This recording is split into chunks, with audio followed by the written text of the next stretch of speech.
So with that, I think the afternoon session, we will cover the short course, the diploma courses, and then also the fellowship.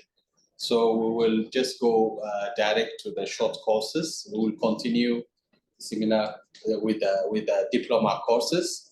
And then we'll have your comments, inputs. So the purpose why we have this session is to get your input. So feel free, as we had in the morning, we'll have your input. We are capturing it to enrich and push to the final curriculum, which really fits what we need as Africa. So with that, I will let Dr. Yao to present. Thank you. Thank you, Elliot. Good afternoon once again to us all. Without much, we start by looking at the diploma level courses that we have put together. And it's going to take the form just as we presented for the masters. So we're going to look at the duration, the course structure, contents, mode of delivery, and then the assessments. Okay. So first of all, on the duration for the diploma program, we agreed that, it should be 12 calendar months. That is, if the person is going in for the regular type. If it is part-time, then it will definitely go beyond that to include 24 calendar months. And this will be the structure. So we have 2 semesters, semester 1 and semester 2. So semester 1 and 2 each will have 3 courses. So in semester 1, we look at introduction to health economics, basic epidemiology, economics of the health systems. That will be treated in the first semester for diploma level course. And then in the second semester, we'll be looking at economic evaluation, strategic purchasing, and then health sector reforms.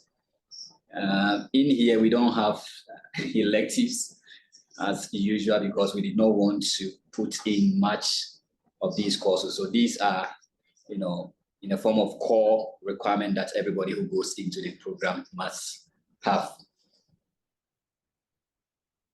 Okay, so just as we did, we look at it course by course. So first of all, we look at the objective of the course and then what goes in terms of the content of the course. So looking at the introduction to health economics, we're going to see some slight changes because we are not going to pack as we had for the master's level. This is going to prepare them for a career ahead. So this will be just an introductory. So by the end of the course, participants will basically understand the concepts and principles of economics and health economics. They will also be able to evaluate the concept of efficiency, equity, and effectiveness in the healthcare system. They will also be able to describe how economics inform decision-making in the health care policy and planning are made. They will also be able to analyze the structure and functioning of the healthcare markets, understand the factors that influence the demand and supply for healthcare markets. They will be able to also explain the role of macroeconomic indicators in shaping health economic system. So for the content of this course, we'll be looking at, as usual, the introduction to economics, or what people call essentials. We look at the demand and supply, the definition and scope of health economics, economic objective, efficiency, equity, and effectiveness, the role of health economics. We look at health care markets, the demand and supply in healthcare, and introduction to macroeconomics, where we look at the link between some key macroeconomic indicators and health outcomes. Again, if you are taking this course, you'll be looking at basic epidemiology. And we expect that by the time you complete this course, you'll be able to understand the essentials of epidemiology, describe and compute measures of disease frequency, understand the principles of study design, identify potential sources of errors, including biases and confoundings, as well as applying these strategies to minimize biases and control for confoundings in the design and analysis of health economics. You will also be able to understand the basic concept of statistics, statistical inferences, and apply these methods such as this, but it goes beyond this. So these are sample of them. So we have t-test, chi-square, correlation, and then regression analysis. And the last objective will be that students will be able to communicate whatever findings they have effectively to inform health policies and interventions. So the course will contain the essentials of epidemiology, measuring health and diseases, the study designs and data collections, potential sources of errors, causation in epidemiology, and then basic statistics.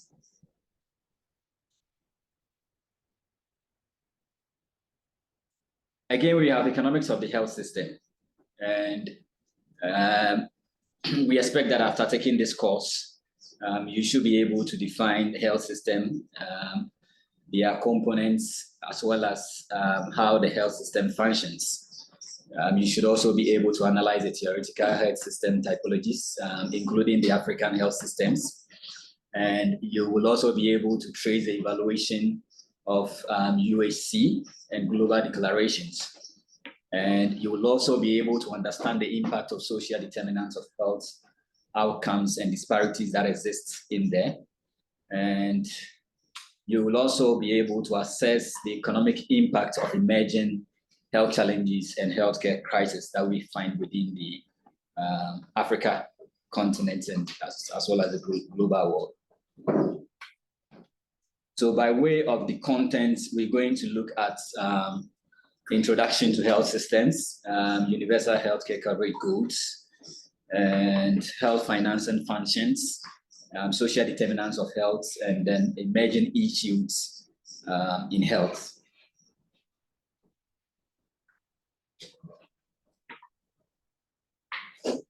Economic evaluation for health will be another area that will be treated, and it's expected that after going through this course, you should be able to demonstrate an in-depth understanding of economic evaluation techniques in health and how they are applied in different health settings.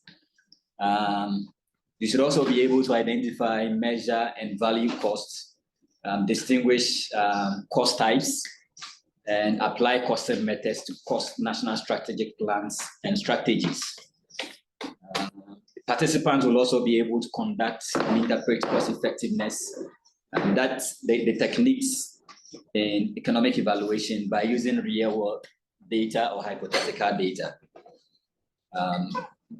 Applicants will also be able to apply economic evaluation techniques to support evidence-based decision-making in healthcare and inform policy choices that relate to resource allocation and intervention prioritization. And again, they will be to gain practical experience with the available tools and softwares that are used in economic evaluation when it comes to the health sector. So in the content of this course, we're looking at introduction to economic evaluation in health, how costing in health economics is done, measuring health outcomes, the techniques of economic evaluation, sensitivity analysis, and then the last part will be the softwares that will be used in conducting economic evaluation. Next is strategic purchasing. Participants, after going through this course, will be able to understand the concept of strategic purchasing and its importance for health systems. They will also be able to examine health financing options and how they influence purchasing choices. Again, they will be able to design and implement contracting models for health goods and services, and be able to also develop strategies for effective supplier relationship management. They will also be able to monitor and evaluate the performance of purchasing systems and ensure value for money. And last but not the least, apply strategic purchasing principles in real-world healthcare contexts.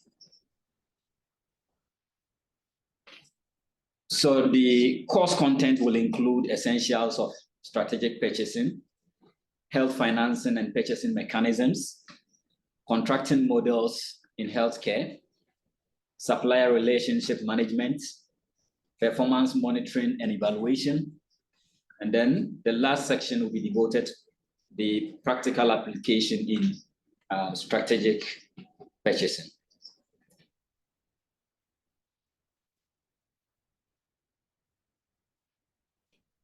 Next is the health sector reforms. So once participants have gone through this course, they will be able to understand the concept and historical perspectives of health sector reforms. They will also be able to analyze the control knobs of health sector reforms and how they are applied in fixing health systems. They will also be able to evaluate the impact of global and African health sector reform programs. Again, they will be able to assess the role of external influences and ideological movements in shaping health sector reforms. They will also be able to explore the strategies which may include decentralization, public-private mix, and contracting out of services when it comes to health sector reforms. And also they will be able to link health sector reforms with the SDG goals. Lastly, they will be able to apply the health system research to inform evidence-based reforms. So the content for this course will include concept of health system reforms, fixing the health sector system, concept of health sector reforms, the control knobs of health sector reforms, historical perspectives of health sector reforms around the world, health sector reform programs globally and in Africa, external influences on national health sector reforms, ideological movements that have led to the health sector being reformed, and the developing countries' health systems. We also look at decentralization, public-private mix, contracting out of services, and sustainable development goals, how all these have led or influenced the health sector reform within the health sector. The mode of delivery here wouldn't be much different from what we realized or seen before. So in here, in-person engagements, virtual and hybrid, and again, case studies. So this case study here applies to all the models or courses that we've introduced to give a practical understanding to each of the courses. Again, the mode of assessment here will include quizzes and examination, reports and presentation, group activities and projects, and then we have experiential learning as well. Thank you.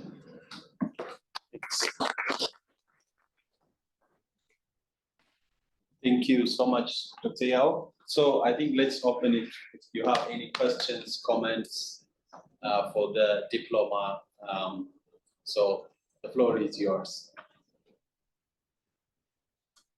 Yes, thank you very much. For the health system, aspects, it's important that we bring out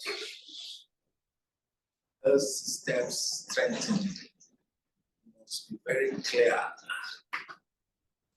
as the policy maker, how can you go about strengthening your health system? Right? You prescribe it and you implement it. So you must come out clearly. Something. Because they keep on battling with how to strengthen the health system. Even though you're looking at it with the financing lens, okay, but that is not all. So we need that integrated approach, health system strengthening. Whatever lens we want to use to look at it, whether it's health financing lens, whether it's a human resource lens, whether it's service delivery lens, all that should be included in any health system cost. Thank you so much. Yeah, take note of that. Je parle français, je ne sais pas s'il y a quelqu'un qui va permettre. I think there's translation online. Yeah. Est-ce qu'il y a un micro pour les interprètes? Someone. Zoom translation. I'm trying to. Merci beaucoup pour la présentation. Je pense que dans les éléments de contexte, vous avez omis de parler du double fardeau, du contexte double fardeau des maladies transmissibles et maladies non transmissibles. Un économiste de la santé doit pouvoir évaluer les coûts donc, sur la base de ces données-là. Et aussi, nous avons un contexte de rareté des ressources. Les ressources financières sont devenues beaucoup plus rares. Raison pour laquelle les économistes de la santé doivent être au devant de la scène pour faire des évaluations économiques afin de donner des orientations sur l'utilisation efficiente de ces ressources-là. Donc, d'où l'importance vraiment de les mettre en exergue. En plus de ça aussi, nous sommes dans un contexte où nous venons de sortir de la COVID-19. Donc, la COVID-19 nous a permis d'avoir des leçons très importantes. Et que les économistes de la santé doivent pouvoir réagir, anticiper ces études-là avant que une autre pandémie arrive dans le monde. Aussi, il y a des réformes importantes dans le secteur de la santé. Si je prends l'exemple des réformes qui portent sur l'achat stratégique, ça, nous devons vraiment le développer donc, dans la partie contexte. Je pense que de façon globale, ce sont ces éléments qui manquent donc, dans la présentation que vous venez de faire. Merci beaucoup.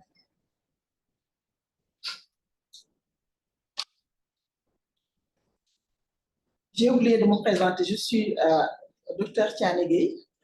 Je suis économiste de la santé. Donc, j'ai trouvé mon professeur ici, mon mentor, Dr Massou. Je suis la coordonnatrice de la cellule d'économie de la santé au ministère de la Santé et de l'Action sociale du Sénégal. Okay, maybe she can help just to help. Okay, please.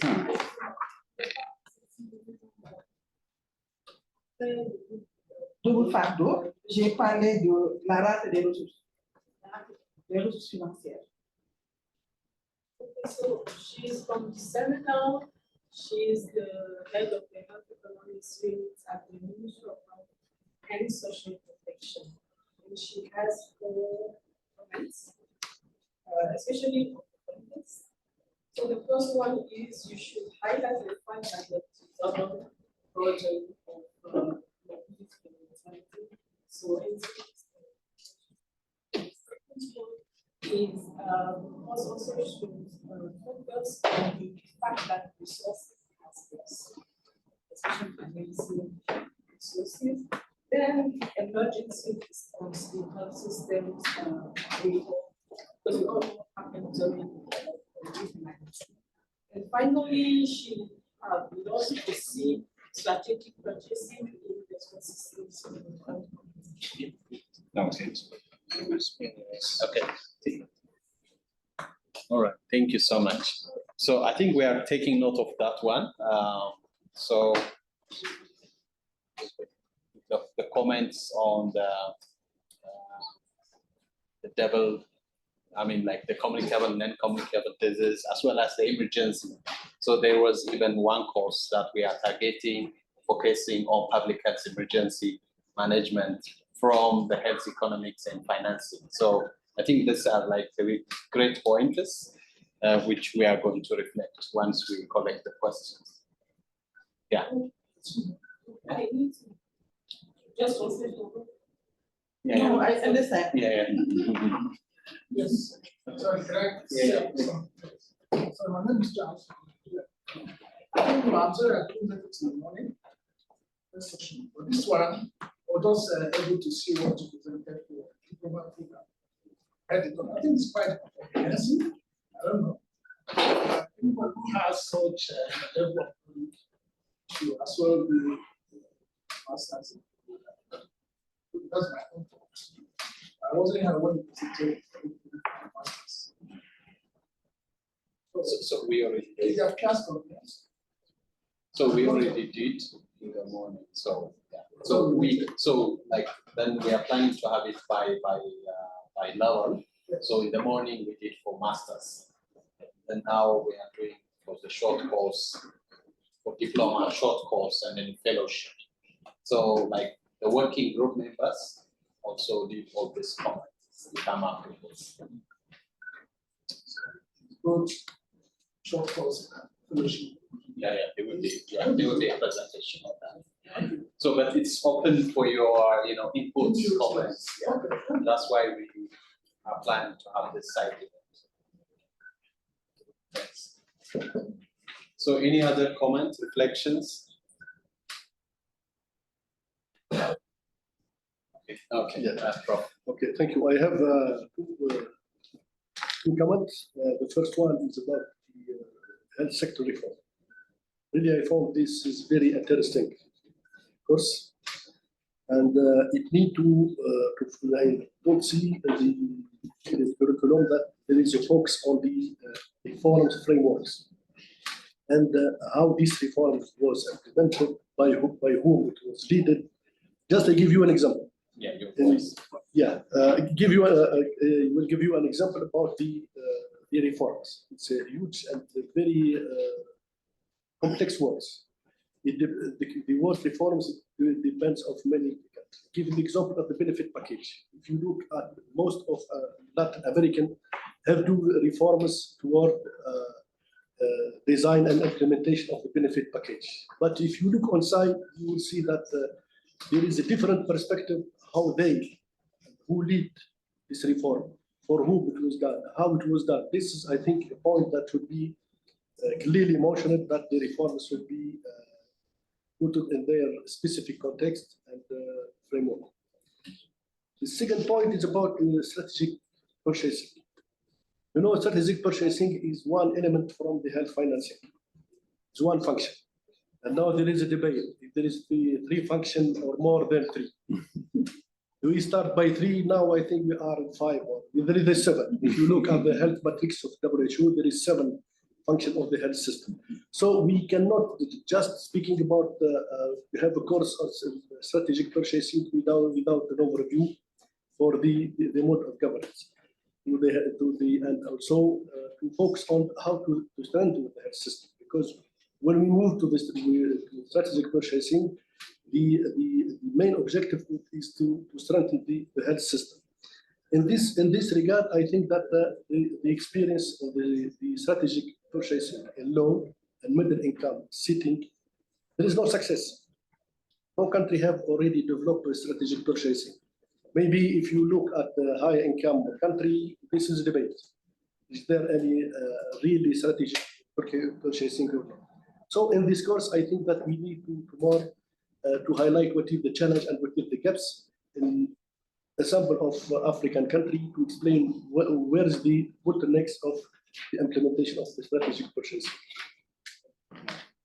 Thank you so much, Prof. We have taken note of that. Just one quick, with respect to the health systems reform, so I think it may be nice, especially to introduce the concept of policy advocacy, because where you are applying the core principles of political economy, stakeholder management, because in reform, we're engaging, it's not a scientific because you're engaging different stakeholders who have interests, who have the power to influence things, so that we understand how public sector functions, how public policy works, and then what are the policy windows, how are the entry points for introducing reforms, similar to like what you were saying. For countries, there are opportunities for introducing reforms. It could be something happen and then they use the opportunity to introduce a particular reform, and reforms, their implementation hardly happens in a linear way, so that we understand all those complexities, because that's where the challenges and the opportunities come in. So people understanding policy advocacy, what's the role of, how do you engage with government? How do you use research? Like the earlier one we discussed in the morning, how do you use evidence to influence policy, the challenges? So I think this might be some things we can touch during these courses on health systems reform. Yeah. And interestingly, I mean, the case studies are also, practical lessons what the countries go through. Absolutely. Yeah. So that would be also some inputs. Yeah, great. My name is James Sobuta from University of Sheffield.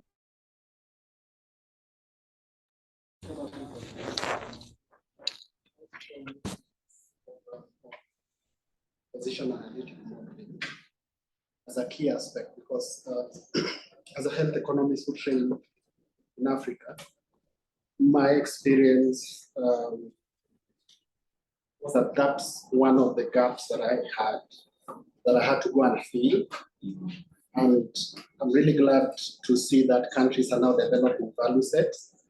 Ghana recently published some guidelines for economic evaluation, and I'm sure many countries will do that.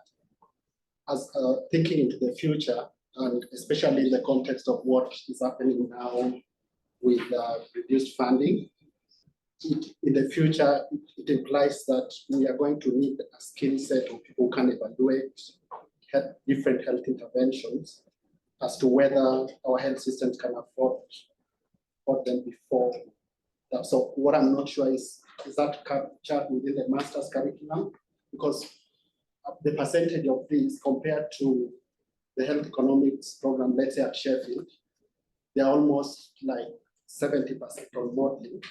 By the time you come out from that program, you build cohort models ranging from decision trees, individual patient level simulations, and now they're developing methods. So as a passionate African, and given that this is led by the Africa CDC, what is the thinking around that, especially for the future? Capacity is increasing, and I believe that within our countries, we should have people with those skill sets. Thank you. Thanks so much, James. I think we had that detailed discussion, especially for the masters, where we have the basic economic evaluation and the advanced, economic evaluation, including the model. So this one is focusing the diploma. So we just give them very, like depending on the content. But I think that's really, we are taking note of that. Yeah, I would love to probably look at that. Exactly. Maybe provide comments. Yeah, great. Yeah, but I think we had that one. Even you see it in the short course, some selective or some courses which we need to Zoom format. But I think that's an interesting, and we need to have that capacity for Africa-based university. Sure. Okay, so Yao, we'd like to reflect on some, and then I think regarding the sector reform,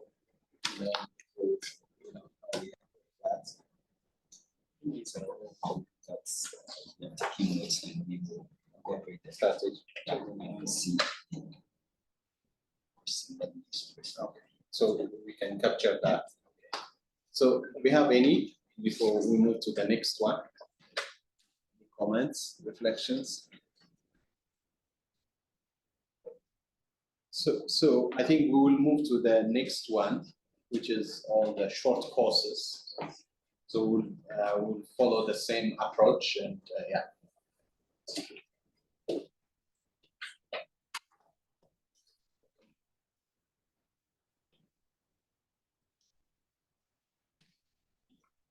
Yeah.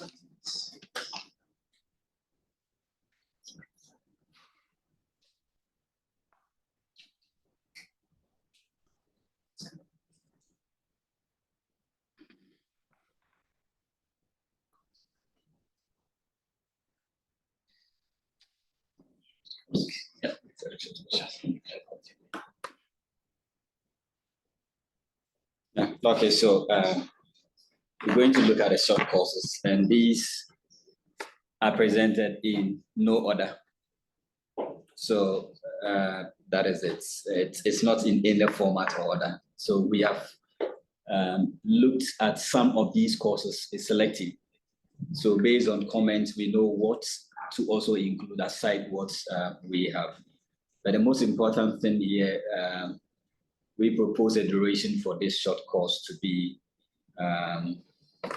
that it's going to vary depending on the content of the course, and it should last between 2 weeks and 4 weeks maximum. So minimum 2 weeks and then maximum 4 weeks.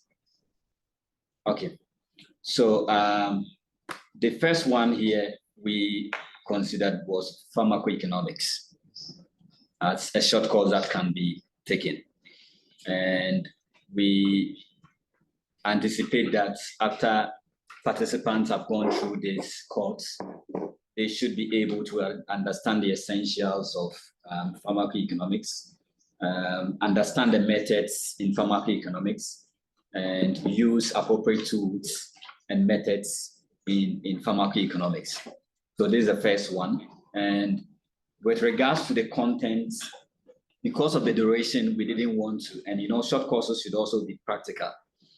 So we don't have as we had in the other one. So here, by way of content, we'll be looking at the essentials and applications of pharmacoeconomics, the types of pharmacoeconomic studies and analysis, clinical perspectives in pharmacoeconomics, policy decisions and pharmacoeconomics, and then look at case studies to give practical experience to appreciate what has been developed. Again, we have economics of health insurance as a short course. And we believe that after going through this course, participants will be able to understand the principles and theories of health insurance, analyze the different types of health insurance schemes and their impact on healthcare access and quality, evaluate the role of health insurance in health systems, identify the challenges and opportunities in the health insurance market, and then assess health insurance policies and their economic implications. So by way of content, we're going to look at the introduction to health insurance, the role of health insurance in health systems, design of health insurance, the leadership, governance, and accountability in the scheme, challenges and opportunities in health insurance, and then the financing of health insurance schemes within and outside of the continent. Next is the national health account as a short course that can be rolled out.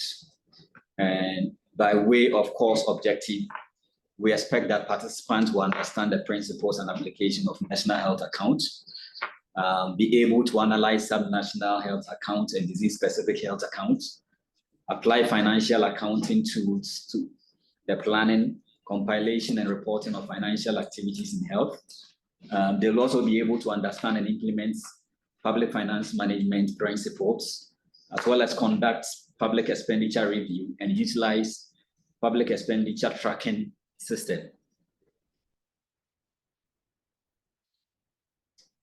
So the content of this short course will include the essentials of national health accounts, the sub-national health accounts, disease or program-specific health accounts, and then we look at some examples of national health accounts from countries, and we look at practicals which will incorporate case studies, and then how to communicate national health account findings to key stakeholders. And again, we have practical application or use of national health account findings in policy decision making. And the last thing will be the institutionalization. Like we have a blend of what we find. We don't just leave it there, but how do we institutionalize it? So the next short course we looked at was public financial management, PFM. And the objectives surrounding this, it's after participants have gone through this course, we expect them to understand the essentials, the concept, principles, and rules and mechanisms of PFM. They will also understand the issues of accountability, transparency, and efficiency of PFM. They will also be able to review and analyze PFM in selected African countries, develop strategies for improving transparency and efficiency in PFM. And they will also be able to apply PFM principles in real-world scenarios, involving aid coordination and accountability. So the content for this will include the essentials of public financial management, budgeting in PFM. We also look at different types of budgeting under PFM, external funding in PFM, governance in PFM, which will include accountability, transparency, efficiency in PFM. And then we'll look at financial reporting and auditing. And the last on the content will be the role of auditing in PFM.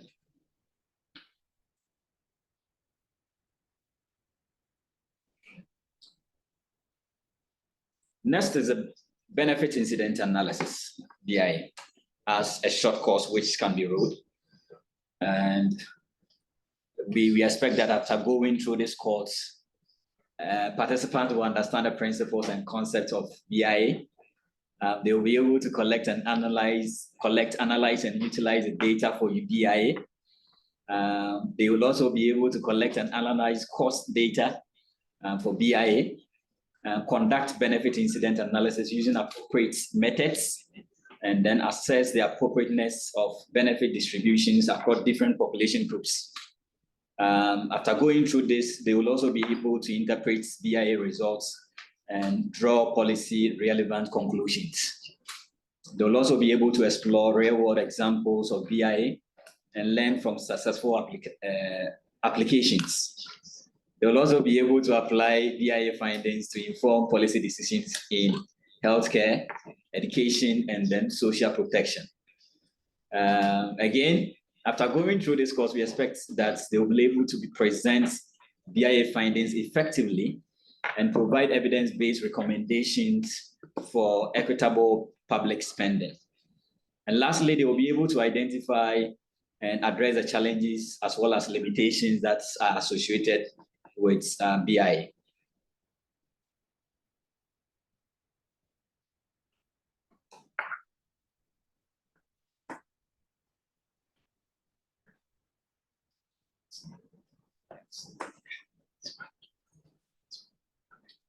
Yeah. So for the course content, we'll be looking at overview of budget incident analysis, collecting and analyzing, analyzing and utilizing data, collecting and analyzing cost data. And we also look at how to conduct benefits incident analysis, assessing distributions of benefits. We also look at examples of studies that have been conducted when it comes to BIA. And then we have practical application of BIA using statistical software.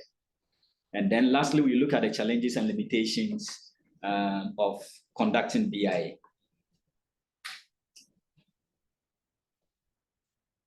Next short course we identified was costing in health and healthcare.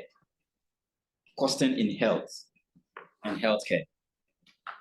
So for this course, we anticipate that after going through this, participants will understand the principles and methods of costing in health systems. They will also be able to identify and measure the cost of healthcare services and interventions.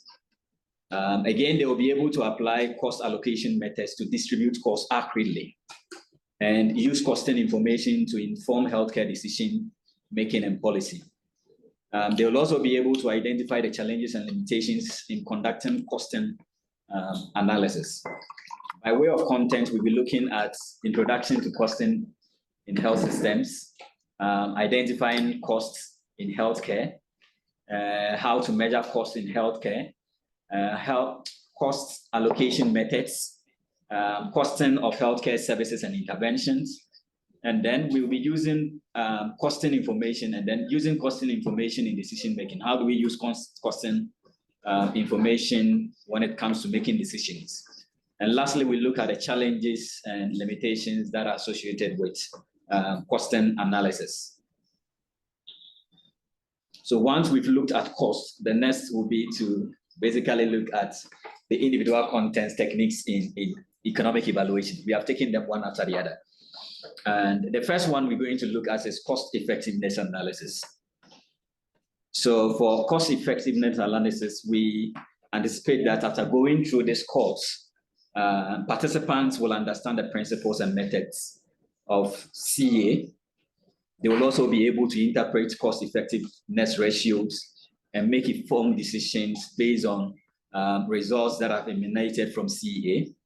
They will also be able to apply CA in evaluation of healthcare policies and programs. And lastly, they will be able to identify the challenges and limitations that are associated with conducting CA. So by way of the content, we'll be looking at the overview of economic evaluation, just a brief one, and then we go into conducting cost effectiveness analysis. So we will look at costing, measurement of outcomes, sensitivity analysis, calculating and interpreting incremental cost effectiveness ratio. And then we look at some examples of CEA studies that have been conducted.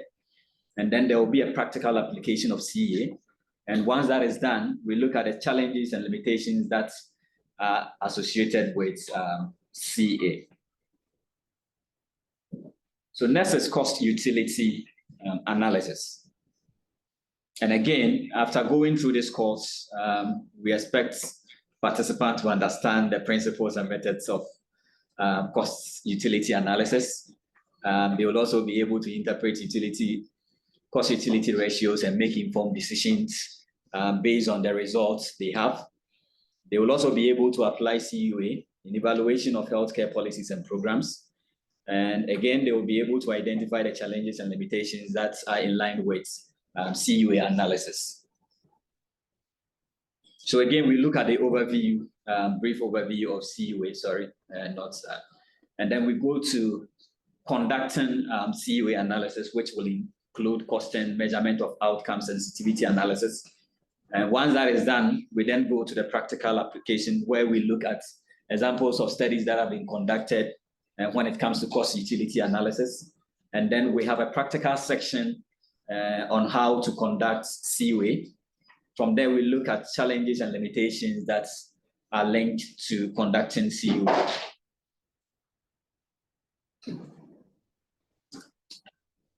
We also have cost-benefit analysis as a short course that can be rolled out. And we expect that after going through this course, participants will understand the principles and methods that are in line with CBA. The measures and analysis, measure and analyze the cost and benefits of healthcare interventions. We also expect that after going through this, you should be able to interpret cost-benefit ratios and then be able to make informed decisions which are based on the results you have through the CBA analysis you have done. And again, you'll be able to apply CBA in the evaluation of policies, healthcare policies and programs. And lastly, you'll be able to identify the challenges and limitations that are in line with conducting or doing this CBA analysis. So by way of course content, this is what we're going to look at. So we look at the brief overview of CBA, not economic evaluation, sorry. And then we go to conducting CBA analysis, CBA, So we look at costing, measurement of outcomes, sensitivity analysis, and then the studies that have been conducted in line with CBA. And then the practical sections come in, where we're going to use real world data to do CBA. And once we are done, we look at some of the challenges and limitations that's associated with CBA analysis. So another short course is economics of immunization. And here we expect that by the end of the course, participants will understand the essentials and skills related to economics and financing of immunization programs and how to improve the sustainability of vaccine delivery. They will also be able to understand methodology and applications of different types of costing and economic evaluation studies when it comes to immunization. And they will also be the advocates for relevant immunization decision makings and policy implementations. So by way of content, we will have vaccine economics in health systems. And under that, we will be looking at key concepts of immunization, economics, and financing, developments in the strategy and logistics of immunization programs, procurement, financing, and markets for vaccines, resource tracking of vaccine programs, real-world examples and applications to immunization will also be done. And then we look at the economic evaluation of immunization. And then we look at the scope and study design of costs and cost-effective analysis in line with immunization. And then lastly, we look at applying economics to the vaccine immunization programs. Okay, so by way of delivery, we're going to use an interactive workshop approach, which could take different forms, in person, virtual, or hybrid. And by mode of assessment is going to be group activity and projects, and then experiential learning. So currently, these are the short courses we considered or was considered by the working group. Thank you. Thank you. Thank you so much, Dr. Yao. So as you see, it's like a different, we are providing like a menu, right? So that universities, depending on the need, or Africa CDC, AfHEA, so the one in the ecosystem will take and then contribute. So that is the whole story. So any comments, reflections? The floor is yours. Sorry. Before the comments, we have also thought of, most of the programs we developed at the master's and diploma level. We don't find them here for short courses, but it's like we're going to do repetition. We have them in a practical way to suit a short course model. So for instance, we looked at HTA. We have actually developed a short course for them, but because we have already looked at it, we didn't want to introduce them here to be like some kind of repetition. So there are others which we did not touch yet, but in the final documents, you may see them in there. Thank you. In addition to that, I think Africa CDC also developed a resource optimization guidance for public health emergency preparedness and response. So that's also one module that we put it at a short course. So, so it's just to add to the discussion. So let me open it. Okay. All right, thank you. Okay, the mic is working. So since this is meant for Africa, something just crossed my mind. Okay. So I know 2019, the Africa Heads of State came up with the Africa Leadership Meeting. We have the resource head financing aspect of it, where the ALM tracker. So I think it is important to, because it's something we develop within the continent. So I think there should be a way we should do that, including either in the short courses or even in the masters. It just crossed my mind because we had a training in Abuja a few months ago, and the interest it generated was really huge and high. So I think as we discuss how to run these courses, both the masters and the other short courses, it will be interesting to see how we can introduce concepts that are developed by Africans for Africa into the trainings we are running. Is there anything that we can fit in or like? Yeah, because I know that within the ALM tracker, issues around resource mobilization is there. Yeah.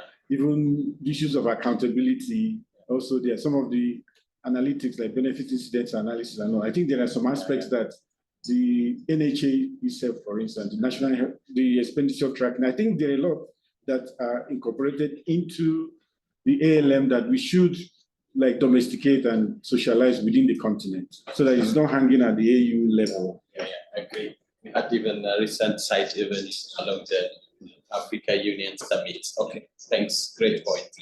Any additions? Thank you very much. Someone who produced reports, look at this still theories. Can you give an example of NHA account, system of account, same thing, whatever you can choose? For me, this is just an introduction, but if you can develop a character in the way we produce from data collection, what the challenge are you going to meet there? Now we have, for example, when you are producing, for example, NHA, we have, for example, the targets, government. Government, of course, it's clear because you use audited financing reports, for example. You pull up those data. Now there is an issue NGOs. In Rwanda, we are like now, we never show the digitization of the tool that collects those in the information. For example, currently we are launching what we call the health resource tracking tool, HRTT, which is now NGOs, they are using it to put the information relating to finance in the total each. Then there is another issue of private sector. It's nowhere to correct them. Those are the challenges. How are we going to do like imputed data to make sure that it's not forgotten? There is another issue, overlap, relating health financing within facilities. How are you going to? I think those are the aspects that I want that the people should look to make sure that what you're providing to those people who are going to acquire that course, they are seeing the practicability of it, so that now we pull all countries to feel that this is now the solution for Africa. That's one. Another comment I have on the CBA cost effectiveness, the way it is presented is someone who didn't do that job. Because one, what I do remember 2021 when I joined Save the Children, it's an example that I'm going to give you. I met with one line manager who say, oh, you have the theories, and which is very good, but do you know how to export data from financing system, link with M&E? Here now, if now it's going to be clinical trials, you know how we are going to collect the data. So matching finance and M&E data, it's what is people need now to see. Because from those up to cost effectiveness analysis to CBA, because now we are going to apply some monetary aspects, those are the things that we have to look at. Because CBA is just an aspect, but where does it come from? I think if you can give the weight on where that comes from and how to merge this data, because at the end of the day, I can say, okay, what will be the outcome of this AfHEA conference? There is money we paid, but there is an outcome that we're anticipating. So now I can say, okay, participating in AfHEA, maybe it was 500 for people who registered late, but what is the true cost per attending AfHEA conference? So those are the aspects that we need that, let's try to be practical. That's what I want to do. Thank you. Yeah. So I think in the one of the content, it shows applicability even in the short course. So I think that really covers, if you see. So thanks. Let me go and then I'll get back.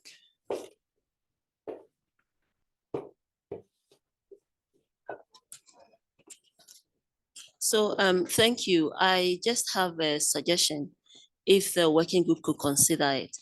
So is it possible to have something on outcomes measurement and evaluation?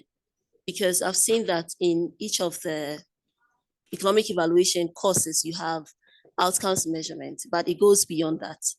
So measuring and valuing. I know that we are also going towards the area where we are doing the HTA, where we are using the values and all of that. From my experience, from what I have seen, I'm a PhD student and my PhD is mostly focused on just measuring and valuing outcomes. Getting resources on that, like how to, courses on that is very scanty or almost not available. Oxford has something for 2 weeks. Leeds, which is not focused on health. It's even on transport and other things. And then there was another university in Scotland. So if African universities can also focus on that, I think that is an area that we also have to start building our skills in. And then also I see that economic evaluation, we are still with the 3 main ones. But then now we also do the equity one, where you try to include equity in economic evaluation. So can we look at some of these new things, some of these new trends, so that we don't always have to rely on the West, but we would also have our own skills. Thank you. Interesting. Thank you so much. We are taking note of that. So, yeah, I gave for Patricia.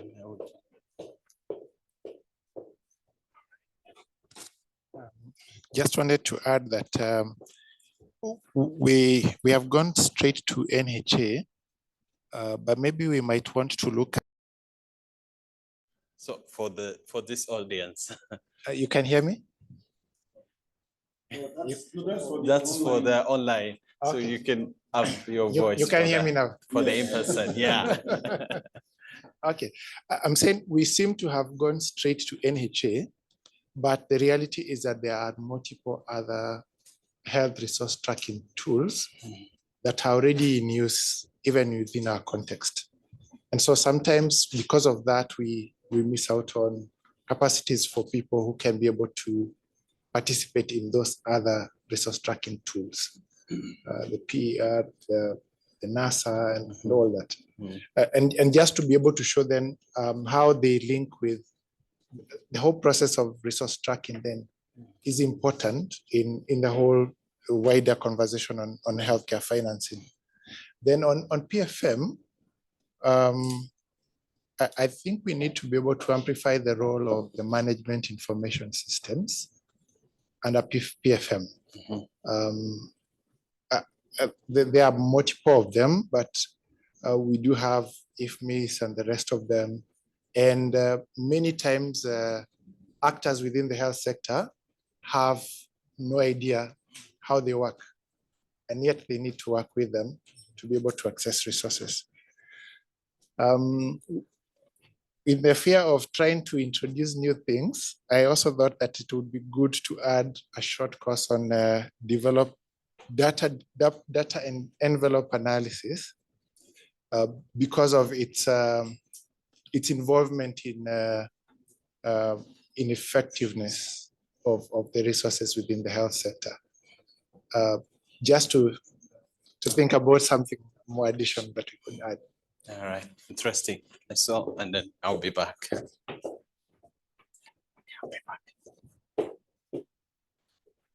raise your hand, right? Yeah, I think, thank you for the great presentation.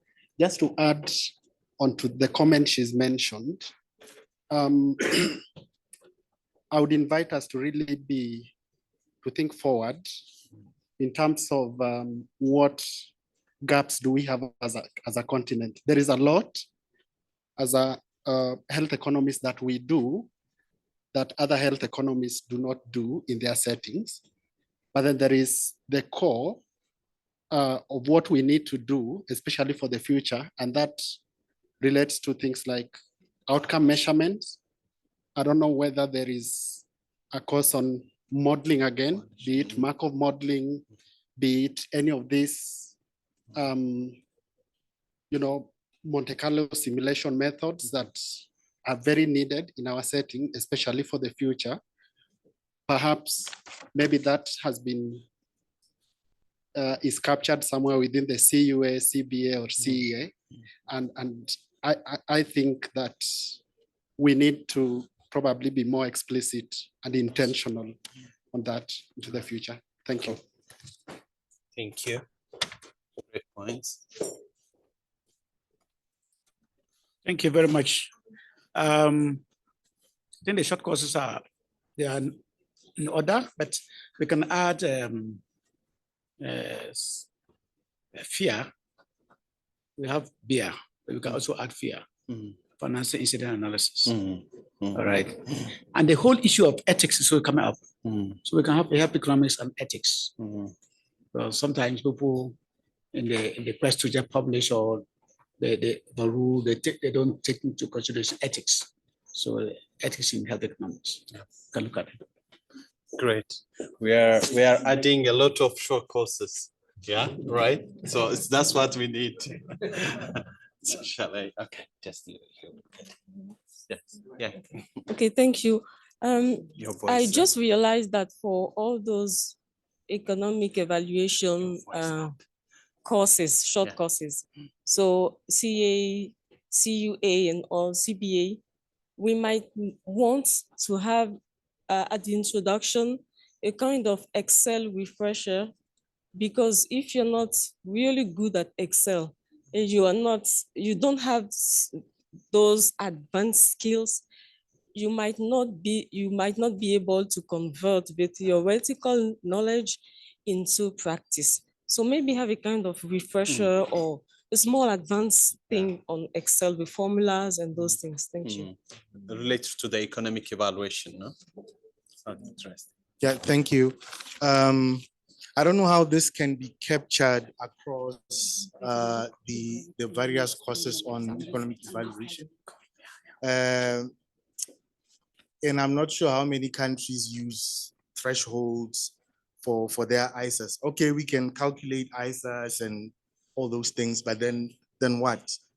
Do we have the thresholds? Can we use other measures apart from ISA that perhaps may be more acceptable to policymakers, net monetary benefits, whatever, net present value for instead of benefit cost ratio.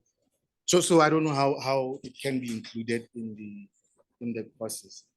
The other thing is I'm thinking of,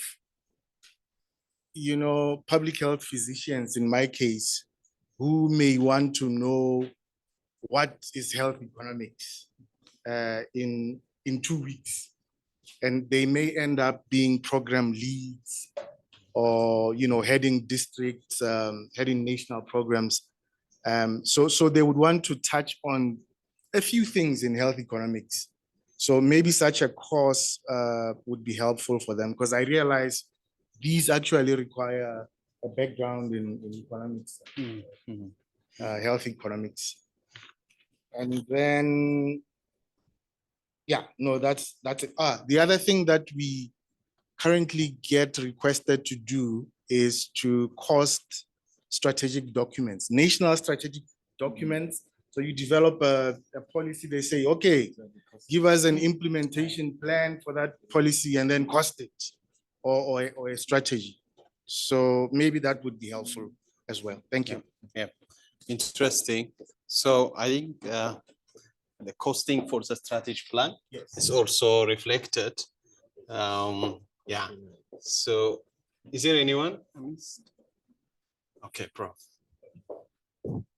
Just to reply to the question, there is one health tool who can do the strategy plan, and there is some other specific tool for make sure health the tool to calculate the cost of IMR strategy, specific for each strategy recently released.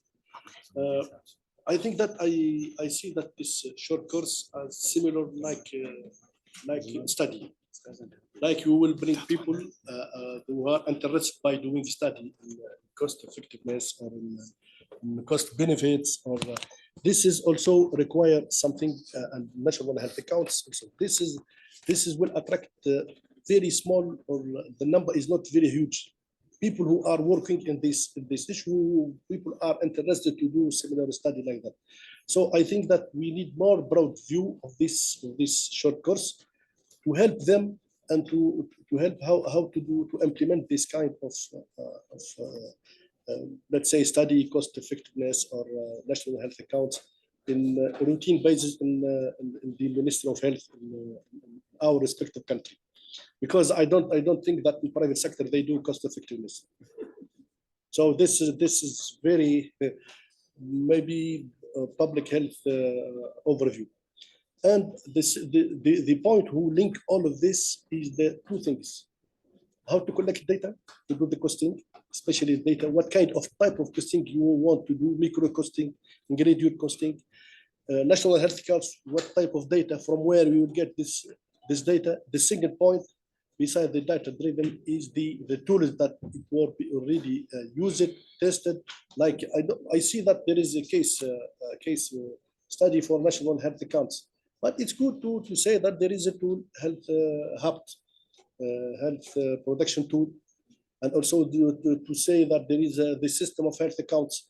This is the standardized tool. It make people more attractive, because I don't think that we will find someone who will do national health accounts without using the hub tool or the tool for the analysis of the results, or someone who will do national health accounts because he work at the university, because he work in the Ministry of Health, or from the academia to collaborate with the Minister of Health. So there is 2 points it should be more highlighted about the data, how to do the costing, and also the tools that exist. For example, One Health tool do also cost of best analysis, so you can use the One Health tool. I will add another idea. Of course, I think it's very important point. I think this is the course on health workforce, because now there is if you see the health workforce, the importance of the health system in the hospital is more than 60% of the expenditure of human resources. For other country, maybe more than 8% of the expenditure. And also there is an analysis about the life stage of the human resources, which need labor market analysis. This is how to do this in our respective country, how to improve the allocation of the human resources, how to reinforce the primary health care through the human resources. There is a huge lot of questions that can be treated in such course. Yeah. So I think recently Africa CDC did the investment case for health workforce. It was one or two or a few countries which they did health labor market analysis. So I think, and then we raised this issue also here in Kigali during the December, but I think we will capture that and then need to add additional short courses as you clearly outlined. So there's nothing. So we'll capture. We are taking note of all those your comments, very valuable, and then we will use it to the finalization. We will break now for tea. How many minutes? 10, 15 minutes? Yeah. So let's have 15 minutes, and then we will be back for the fellowship. Thank you. So I don't know some of the pointers. Focus still lacks something that we need to polish. People just like Papa said, he didn't give this, he's trying to give us a responsibility of trying to think behind. You could have easily said, okay, let's do this short course. Let's do this. Yeah. So it's up to him to come out with this. Yeah, yes. No. But I think we will have a lot. Yes. Thank you so much. Very good. Yeah. No. Really, yeah. It's for that. So we started the health economics working group composed of 8 professionals. Okay. One house. Sorry, I had to step out. I had very, very urgent. Oh, but I need that now. Huh? Yeah, no, they give it. Yeah, so you can. How does it? Okay, I just need to strap it. Yes. Okay, and all is good. Correct?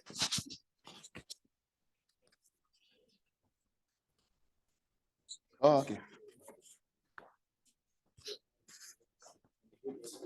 Thank you. So I can now move around. I don't need to be close to that. Sorry, I had to step out for about an hour. Had some meetings here and there, mainly because of what's happening globally. And imagine we're struggling with funds and the cuts here and there. Yeah, so we had a very high level meeting at the UN. But I was pretty much jogging many things together, and I was hearing what was going on, especially regarding the short courses. There were lots of courses proposed, a lot of them, a lot. And one thing I remembered was, oh, we are economists here. And one of the principles of economics they start with is resources are what? Scarce. And as a result, there are choices to be made. And as a result, also you prioritize. I remember my basic principles of economics. So it means, therefore, that we have to, you can't do everything on earth. So we'll most likely prioritize and schedule them as short-term, the ones that are very, very urgent, the ones that are somewhere in the middle, and the ones that can wait till maybe when Jesus comes. In the long run. Like economists will say, in the long run, we're all dead. So yeah, that's it. The next thing we're going to deal with now will be the fellowships. The way we thought about the fellowships is pretty much linked to some of the things coming out regarding internships or placement, or I don't know, different terms that emanated this morning. Fellowships are another way of letting people get knowledge beyond the classroom setting. Some fellowships may have classroom components where you have a cohort of fellows. Africa CDC is well renowned for having different kinds of fellowships. We at AfHEA, we've not had any fellowship as yet, but we'll definitely have some someday. So based on our understanding from Africa CDC and also where we have worked here and there, we proposed about 2 or 3 fellowships, which I know I'll give the floor now to Dr. AfHEA to continue with the fellowships. But keep in mind that these fellowships, we shouldn't, we can turn each short course to a fellowship.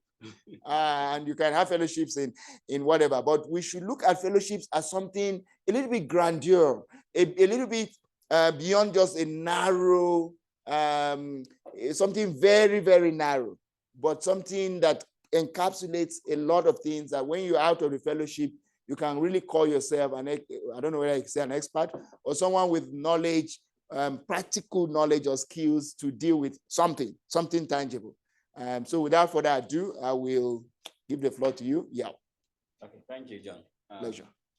So on the fellowship, again, we have some entry requirements that the applicant should meet, and we expect that you should have a master's degree. And again, you must be a professional or an aspiring individual in positions that requires knowledge in health economics. So that is the 2 proposed requirements we have here. And again, we have proposed a duration of 6 to 12 months for this fellowship program. And this will be the composition of the fellowship. So there will be short courses. Once you are done with the short courses, there will be an assessment and then placement projects. And the last one will be mentor-mentee pairing. Okay. So the deliverables here as means of assessment will be case study presentation and quiz.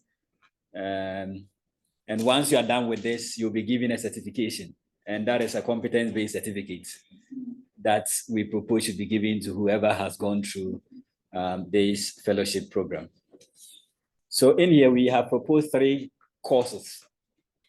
So we have health system economics, health financing, and emergency of public health preparedness. So these are the courses we have proposed for the fellowship. Thank you. Oh, then we should all go home then. We should go home. Good. Thank you so much, Dr. Yao. Very brief, snappy, and concise. You love brevity. That's good. Now we've seen 3. You can highlight it so that people see the 3 of them. Health financing somewhere in the middle there. You have health system economics and emergency preparedness. Do these look like fellowships that should be run or not? I think let's start from there. Yeah, let me start again by row. Yes. Thank you. Oh yeah, Yes, this is like fellowship. Okay, good. So I just wanted to on that one. Emergency of public health. Is it emergency funding in emergency or just public health emergency? Yes, public health emergency. Okay, nothing to do with health. It's a matter of working. Good. I see there's someone at the back before I come to you. I skipped that. Oh, is there a roving mic? No. Okay, no worry. I will stay close to the person. I will stay close to the person. You can use this I will stay close to the person. No. Okay. Don't get closer to everyone. Yes. So I'll keep moving it. Yeah, this health financing. Do we say healthcare financing or health financing? Then the other one, emergency. I think we should add security to the preparedness. Okay, because it's all combined. If you look at what is happening, I'm sure we are talking about these pandemics and all that we are getting and how prepared we are, lessons we learn, taken from one pandemic to the other. So if you can add health security and preparedness, it will complete. Thank you. Pleasure. All right, thank you. So I know Africa CDC runs a healthcare leadership fellowship. So is the plan to run something similar with a focus on health economics, health financing, and health security? I mean, is that the idea? So the idea, this comes through the working group members discussion. So one of the thematic areas is public health emergency. So any application on the health economics related to public health emergency will be there. So this is what the working group member suggested. But how are we going to implement, whether through the LM and everything? I think that would be the discussion that we are going to make. But at least we have it in our curriculum so that we push it. Yeah. That's why, so that it's reflected that we are looking at it from the financing perspective. Yes, exactly. Yeah. It's purely from the financing. Health security, because public health preparedness and response together, not just the preparedness alone. Yeah, that's a very good suggestion. Sure. Thank you, colleague. Actually, another thing that I want to see, which is more practical, I'm reflecting what I'm seeing now within the public here in Rwanda,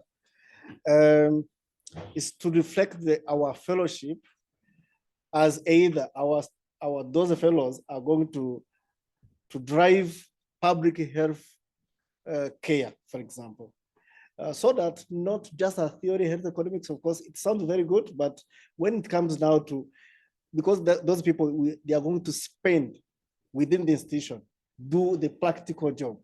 So which is another thing that we can reflect to see, either it can be within each subcomponent, we can add that things you said on digitalization or information, so that we support them to correct data, but also applying those concepts so that can be well blended, but support the daily activities of the ministry or any NGOs they are supporting. Great. You want to respond? Yeah, no, so I think the experience that we had at the Africa CDC, for this fellowship, it has its own detailed, course, the practical field, what is the content, even the modality. Recently, a 2 years fellowship program on Africa Epidemic Service was launched. So it's going to be a rigorous, approach. So we just put it here, the main, fellowship areas. But if we decide to dive into, then we should have to have like a very detailed, contents, which should be, the courses, the modalities, the assessment, the field works. So we have also established some host country, even for the fellows. So all such things should have to come. Yeah. Now I want to bring in, okay, I have two mics. I want to bring in something very interesting. I know we need to think about the caliber of people who would become fellows. My understanding will be not people who are already health economists. Maybe not. I'm just putting, I don't know. Or they're already health economists, they want to deepen their knowledge on health financing or maybe we need to think about that. Then secondly, what do we expect the fellows to do upon completion? We should think through their placement, the impact they want to make, not just saying, well, we've had fellows, we have 1,000 fellows on the continent. What are they doing? What skills have they acquired to be able to effect any? We should think about where they're going. I think it's very important. We know, yes, we know clearly what master's graduates would do, what diploma graduates would do. What are fellows? Will government employ fellows, or are they already people who are employed who come to do fellowships to enhance their work? Or so just something for us to think about. I'm also thinking about it myself. That's the kind of thing I'm saying. That's exactly that's what I want to ask. That's the question I'm asking. Yeah. Yeah. That's the question I'm asking.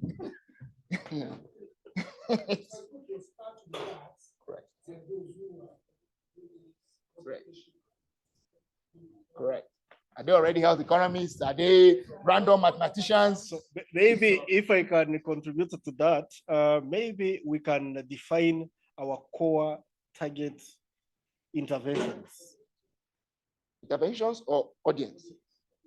Okay, there is a targeted ministry, but there is intervention that those people they are going to support. For example, if you are talking about community health, so it means that we want someone who can support community health. It means that that health economics course is going to support that person to think if they are going to support strategic plan, for example, that person will be valuable in that area. If you are talking about PHC, if you're about talking costing or whatever, so it means that we have to define where those people are going to reach. Is it within NGOs that's embedding their stuff within the ministry, which means they are going to have a hybrid knowledge. If it's directly to ministry, so those are the things that we have to think. Then if they are there now, where now? Is it in planning? Is it in workforce development? Is it in I think that's the policy area, because we know area that they can support. Then otherwise, I think that's how we can have a strong fellowship. Correct. So you see, this for me is generic. Anybody can be an electoral researcher. Anybody can be a practitioner. An economist can be a private sector person. So what's the, I don't know the English term. What is the, let me use was specificity of the kind of archetype? Yes. Maybe team players among, say, consultants. I remember when I did the diploma and all that, I was consulting, supporting those who are probably experts in that area. So I see fellows are those who will also provide, if you have a team of people who are working a specific program, fellows can be very useful in supporting the activities, while the key person will be the person who has adequate skill in those areas. So I think there's a place for them as team players. Okay. Consulting role. So who should that person be? That's the question. They are based- Yeah. Are they economists? Are they? So maybe we should learn from the existing fellowship that Africa CDC runs, the one on public health leadership. So it's clear about what the criteria for the candidates, potential candidates are. So maybe we might look at that for this one. There is also Kofi Annan Kofi Annan, Yeah, the yes. Kofi Annan fellowship, yes. But I think we can brainstorm on this, Mm. but we'll learn, what's the basic, criteria, requirements, and all those details that we need to go. This is much more on the long run. than we are doing. Okay. So I think, we'll learn from others. Thanks. I think it's also something to keep in mind. Do we want them to be ambassadors somewhere? Like the Kofi Annan one, yeah. Is the Kofi Annan one the same as Mo Ibrahim? Yes. Okay. They're the one that you lead, and then they track the impact where they are now at the ministry, and then even last time they presented the outcome for the management. We should have to see the impact. Where those fellows will provide those decisions. At a different level. So a lot to work on that. Okay. And the FETP, is that really like a diploma? Where do you put the FETPs? The field epidemiology training program. That is like a master's. They have the master's, but they have They have some. Yeah, but that's not a fellowship. Okay. But recently the African Epidemic Service Fellowship. That's Okay. also under Dr. Tronas. Oh, okay. So there is a Kofi Annan. There is also a public health emergency management fellowship for 6 months. The AES is for 2 years. So I think depending on the needs, that's why I say that we need to have a host country. Those fellows, after some short course, even we teach them about health economics. They are from the epidemiology biostat, but will be deployed in the public health institutes, in 5 public health institutes across the continent. They will come back. So all this one should be considered. That is at least the experience. Great. So where do we start now? Do you have other inputs, or do we want to begin to talk about brainstorming the caliber of people that will get in, or keep that as a long-term thing? So can I also suggest among healthcare professionals who are consultants in their own areas of specialties, they can also be part of the fellowship program to support their areas of practice. Even pharmacists who don't have basic skills in those areas, they can be key targets of fellowship program to focus into the areas of specialties. That's my humble suggestion. Agree. Anybody raising their hands? Or we are kind of tired? Yeah, no. We are really tired. But the fellowship thing for me is a long term. It's very important, but it's a longer term thing compared to the masters and maybe the short courses. The beauty of this is that we're also open to receiving comments. This doesn't close, it's not a closed canon. We can continue in terms of bringing in inputs that would help enrich the program. Oh, it's yeah. Hello. I just want to congratulate the team for a very nice initiative. I'm one of the people who is looking forward to utilize whatever it is that will come out of it. So my question will be, how can we access it, and probably from when? And the second thing is about fellowships. I think there are many funding organizations that are offering different fellowships, and maybe the AfHEA could take initiative to contact them, try and channel them towards what we are discussing, and then have a platform available from AfHEA where someone can search fellowships in health economics, and then they see AfHEA and links and stuff like that, just to build a place to start with. Okay, that's helpful. Thanks. So she's asking that how can she gain access to the, so you've been in this since, good. How can she gain access to materials that we're developing, and when? Then the second one was around contacting institutions or organizations currently running fellowships. And one of them, like we said, is Africa CDC, co-partnering with AfHEA here. And we'll be happy to learn from others as well. We don't expect that Africa CDC has all the knowledge, fellowships on earth. Yes, over to you. All right, I just wanted to clarify.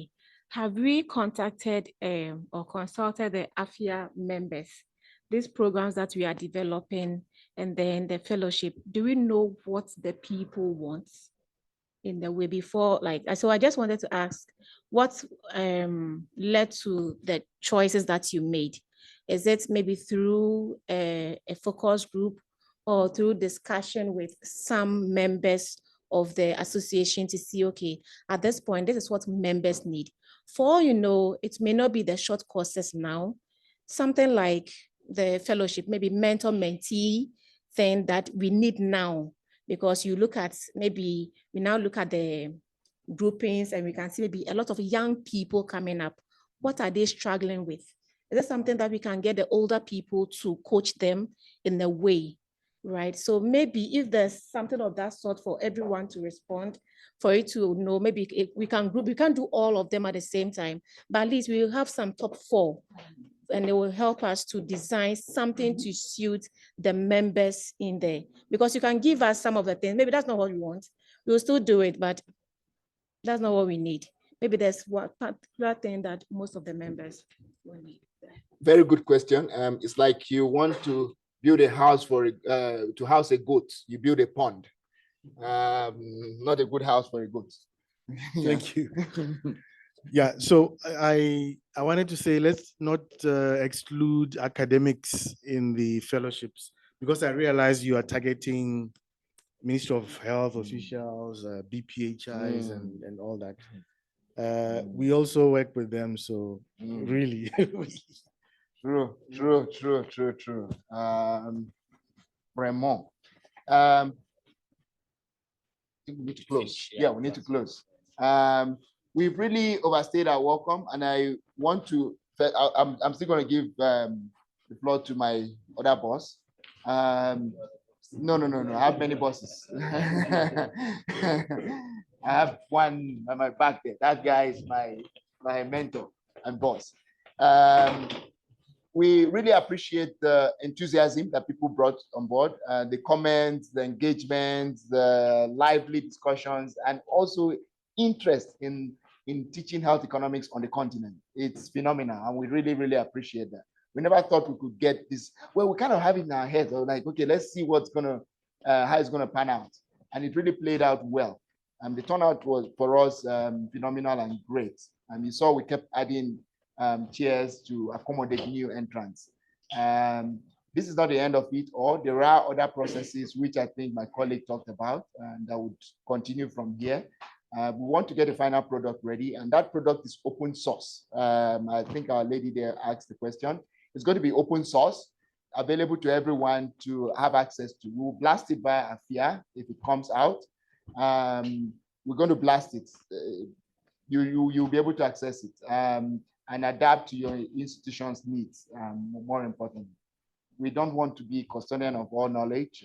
Feel free to add more or subtract. I think that's where I want to leave it. And I'll hand over quickly to my other boss. Yeah. Thank you so much. I think we really appreciate. And then we have got more than, I think, 45 participants, so which is really great. And then we collected all your inputs. We are going to have one more convening in the coming quarter.